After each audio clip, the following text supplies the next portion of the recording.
Welcome back, squad. Thank you so much for tuning in to another episode of Full Ride, the college recruiting podcast. This is your host and recruiting coach, Quito Delgado.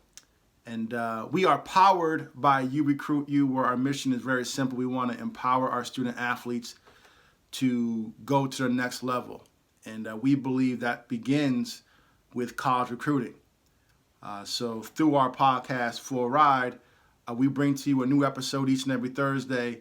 And the goal is to really educate our families on the ins and outs of college recruiting. Because if you get a good, firm grasp on college recruiting and you educate yourself on that process, you just give yourself a little bit more advantage over student athletes that don't do it. It also allows you to have more opportunities, hopefully, to gain exposure and ultimately have multiple options to the colleges of your dreams. And that's what we do here on Full Ride each and every Thursday. And we are powered by URECRUITU. So if we can be of help to you in any way, beyond the podcast, I invite you to visit URECRUITU.com. That's U, the letter U, recruitu.com. We have one-on-one coaching that we provide, and we also go into schools. So if you are a coach, if you're an athletic director listening to this, we encourage you to reach out, and that way we can go visit you on your at your school, visit with your team, and even do a workshop on college recruiting. But that's enough of that. I wanted to, first of all, break some news to you. I forgot. I wanted to break some news.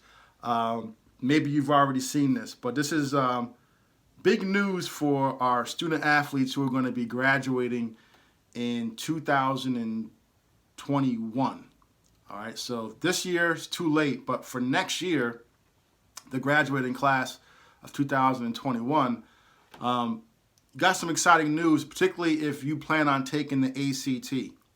And the reason why it's exciting is because starting next September, they are allowing students to retake certain sections of the ACT. So I believe, off the top of my head, there are 4 sections. So let's say you do really well in 3 of them, but you bomb the 4th section. Well, as it stands today, in order for you to raise that grade, you'd have to actually retake the entire exam. And what ends up happening is, let's just say now you may improve your score in that one section, but what if your score drops in the other 3? It doesn't matter, right? Your score is your score. So what the ACT exam, what they're going to be doing now is they are allowing students to just take that one section over. And I think that gives our student athletes a big advantage. It really allows you to now, maximize your score. And I know, everyone is, it costs money to retake the exam. Yeah, well, you know what? I'm just going to be really honest with you. Budget and plan accordingly. Make it happen. They're giving you an opportunity now to take the test multiple times and focus on one particular section of it. You best believe I'm going to be all over that if I'm a student athlete. Now, hopefully, if you knock it out the park your very first time, this is a non-issue. But for those of you who you do really well on 2 of the 4 sections or 3 of the 4, and you want to increase that score just for that one section, the ACT now is allowing you to do so. And for those of you who are considering whether or not you should take the ACT or the SAT, I invite you to listen to episode 23 of Full Ride. I believe it's 23. Let me just double check. Yes, it's episode 23. And the reason why I invite you to listen to that particular episode is because I interviewed an ACT coach. Her name is Jen Henson, and she is a strong proponent of student athletes taking the ACT instead of the SAT. And she outlines why during that episode. She also provides us with some great tips on taking the ACT. So figured I'd mention that to you. So if you haven't listened to that episode, that's episode 23 with Jen Henson. So now that I've quote unquote broke some news to you, let's talk about a topic that I really want to spend some time over the next 4, maybe 5 weeks. Right? I want to really drill down on this because to me, more families need to understand that there are a lot of myths to college recruiting, a lot of misinformation that's out there. And if you buy into it, it can definitely derail your college recruiting process, right? You can, if you fall for these myths, you can make some critical mistakes. So in the interest of time, there are a lot of them, right? And many of them you probably already know. But so I'm not going to obviously spend the next month, dropping 20 different myths to you. But I really want to kind of zero in on about 10 of them, 10 myths that I think can, if you fall prey to these myths, then you really are putting yourself behind the 8 ball. And I want to spend about 15 minutes talking about 2 myths each week. So for the next 5 weeks or so, I'm going to come back and talk about these different myths for you, these top 10, in my humble opinion. And hopefully, I think once you hear this and get this information, I think it's going to really put you in a better position mentally as you navigate college recruiting. And so you can kind of call this, it's almost like a master class on the college myths, top 10 college myths of college recruiting. Say that 5 times fast. So number 1, I think this is really going to help our families out. You need to understand something. The majority of athletic scholarships to college are of the partial scholarship variety. So myth number 1 is this: all athletic scholarships are full ride. And for those of you who may not know that term, full ride, this basically means everything is paid for. Well, I looked it up, and the average athletic scholarship to college is $10,400. That's the average, right? Now, obviously, you're going to have some opportunities where it's more if you get a full ride, but for the majority of student athletes, it's $10,400. And it's significant, but it's not nearly, I bet, as much as most families anticipate it being. And the reason why this is the case is because I need you to understand that there are 2 types of sports in college. You have your head count sports and you have your equivalency sports, excuse me. So let's first focus on head count because it's pretty simple to understand. If your son or daughter plays one of these sports and they do it at the Division I level, that's the caveat, one of these 6 sports, and they play at the Division I level, their scholarship would be a full ride. And here they are: men and women's basketball, men's football, women's gymnastics, tennis, and volleyball. And again, these are all at the Division I level only. If your son or daughter is not playing women or men's basketball, football, and then women's gymnastics, tennis, or volleyball at the Division I level, most likely they are not going to get a full ride athletic scholarship, because those sports that I just mentioned at the Division I level, those are the head count sports that require. So if you play one of those sports and you're being recruited at the Division I level, if a coach offers you a scholarship for one of those sports, it has to be a full ride scholarship, period. So now, if your son or daughter does not play one of those sports and they are not playing Division I athlete, they fall into a separate category. and it's called an equivalency sport. So think about it, soccer. So even if your son or daughter plays Division I soccer, or they play or run Division I track and field, or they do golf, right? If they play one of those sports, regardless of level, 1, 2, 3, NAIA, their coach, if they decide to offer them a scholarship, they can break it up. They can say, okay, we're going to give you a 25% scholarship.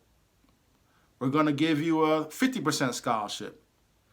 And the reason why is because those sports are equivalency sports, and they have a number of scholarships, and those coaches are allowed to break them up and then divvy them out to all the different players. So I really need you to understand that. Now, am I saying it's a bad? You can definitely earn a full ride to those schools. I'm not saying it's not possible. I mean, there's a number of Division II basketball players that are on full ride. Division II football players, I've helped them. Division II football players that are on full ride. So I'm not trying to discourage you and to say, oh, I can't get a full ride. No, that's not what I'm saying at all. But you need to understand what you're up against here, right? All progress starts with telling the truth, being honest with yourself, right? So right off the rip, if you're being recruited, if you're like a Division II, Division III, NAIA type talent, you need to understand, okay, there's a good chance I'm not going to get a full athletic scholarship here. Which leads me to number 2. The number 2 myth here is grades don't matter if I'm talented. So now how is this tying into what I just said before about equivalency sports? I'm going to explain this to you, right? So many talented athletes, these 4-star recruits, 5-star recruits, 3-star recruits, they're getting all these offers to schools at the Division I level, and at the end of the day, they can't play at those schools because they're not academically eligible to play, right? At the end of the day, it doesn't matter how many stars or where you rank or how talented you are. If you don't meet the NCAA eligibility standards, you are not going to be eligible. What's going to end up happening is you're going to have to maybe go the JUCO route, or you have to go to prep school to raise your grades. So it's not only do you have to score, a good GPA in your classes, but then you also have to qualify academically, as far as your SAT and the ACT, right? But here's the part that many families don't understand that I really want to stress to you. Because when I talk to families at the very beginning, I always typically ask them, what's your GPA? And the answer is, oh, we're at a 3.0. Oh, a 3.2. I'm like, great. I follow that up with, what's your core GPA? And they have absolutely no idea what I'm talking about. It's like, what do you mean core GPA? What's that? It's like, because what you're doing right now is when you give me your overall GPA, you're including, and there's no knock on these subjects, by the way, but you're including like health, computer class, art, phys ed, right? Music. You may be including classes that the NCAA does not factor into your overall GPA. The NCAA only focuses on what they call core classes. Your math, your English, your history, your writing, your science, your English, your Spanish class, or any type of foreign class, language that you take. That's the only thing they focus on. So they look at how you do in those classes, and then that's how they factor in your GPA. So I need my families to understand that it's not just about your overall GPA. You have to really focus on your core GPA and making that as strong as possible. And that begins your freshman year, by the way. So once you got an 8th grade, middle school, you go into high school, you get a nice clean slate. And you have to really make sure you attack it from the very beginning. And here's the thing about your core GPA. The lower your core GPA is, the higher you have to score on the ACT or the SAT. It's what they call a sliding scale, right? It's a sliding scale. And I don't want to, I'm already at the 15-minute mark, so I don't want to spend too much time on this, but that is the essence. So your homework, one of your assignments is to familiarize yourself with core classes and familiarize yourself with the SAT and the ACT sliding scale. But just know, in general terms, the lower your student athlete's GPA is, the higher they have to score on the SAT. So now I want to tie this all back to, though, what I was saying earlier about all full ride scholarships. I mean, how most scholarships aren't of a full ride variety. Most athletic scholarships are a partial scholarship. So you may be wondering, what does that have to do with grades? Here's what it has to do with grades. And this is why I preach this to the families I work with so much. And when I go to schools and I talk to the students, I tell them, how important their grades are. Because here's the thing. There are so many student athletes that are gifted, right? A lot of athletes out there that are talented and that are capable of becoming recruited athletes. But there aren't a lot of student athletes that are really talented, elite athletes and elite students. There's not many of them. There's usually a student that is really smart, gets good grades, but they're so-so athletes. Or they are, pretty good athletes, but they're below average in the classroom. So if you really want to stand out, if you really want to be one of those student athletes that could potentially get a full ride, you have to be above average in both. Minimum above average. If you can be good to great in both, then you're going to increase your odds of earning a full athletic scholarship. And it may not be I shouldn't say full athletic scholarship. What I should be saying is you can get a full scholarship to college. Because what you need to understand all this is you may get a partial scholarship on the athletic front. But who's to say you can't get an academic scholarship or a merit scholarship to go along with it? There's this whole belief that you can only get one scholarship. No, that's not. There's a lot of student athletes playing at the Division II level, Division III level. Mainly at the Division II level, will say that the school may be giving them, $15,000 athletic aid or a scholarship, but then because of their grades or because of, they have a merit scholarship, they're getting $25,000. So yeah, they're playing sports and they're on quote unquote an athletic scholarship, but they're actually getting more aid because of their academics. And before you know it, you look up, wow, we have $40,000 in scholarships. And the main driver behind that are your grades. So I think so many families and student athletes, you guys are focusing so much on getting trainers, getting bigger, stronger, faster. You work out nonstop. You're putting a lot of effort in improving your ability, which obviously you have to do. I'm not saying don't do it. But don't lose sight of the fact that you should be putting as much energy in your academics. Because the higher your GPA is,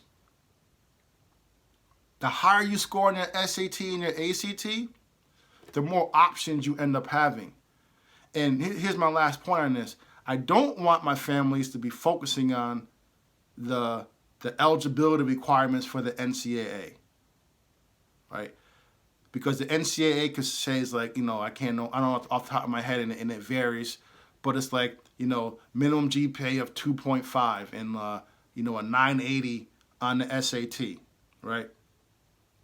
So that's the minimum to be eligible. But here's the thing. Just because you're eligible to play, it doesn't mean the school has to accept you because they have their own admission standards, right? So it does you no good to be NCAA eligible if the school you want to go to won't accept you. So I really want to drill home on that fact that grades don't matter if you're talented. No, grades do matter. And I'm telling you, for many of you, your game changer is your academics. It's going to be your academics that get you that $20,000 scholarship. And then it's like, oh, by the way, I can play football. I'm pretty good at basketball. I can play baseball. Okay, cool. We'll give you an extra $10,000 because you can play baseball. And now you combine it, it's $30,000. You're going to a $40,000 a year school. You're only paying $10,000 a year for a college education. So don't go into this just thinking that the only scholarship in town or the only way for you to play at the next level and then get your education paid for is by athletics. No, it's a combination of athletics and academics. You combine them and you can put yourself in position to earn a serious scholarship to college. So I hope this helps you. Those are the first two myths, right? We're going to do a nice 5-week program. Every week I'm going to talk about 2 different myths that of college recruiting, and understanding these myths and not being confused by them or being misled by them. I think is going to put you in a much better position to really navigate and take control of the college recruiting process. I also want to just encourage you. I love feedback. I want to get your feedback. If there's a topic that you guys want to hear, again, head on over to URECRUITU.com. That's the letter U, recruit, then the letter U.com. And I think there's like a form you can fill out. But visit our website, reach out to us, subscribe to our newsletter, The Playbook, and that way we can send you constant updates as well. But until next time, this is your college recruiting coach and host, Quito Delgado, reminding you that college recruiting starts with you. What steps are you taking today to earn an athletic scholarship tomorrow?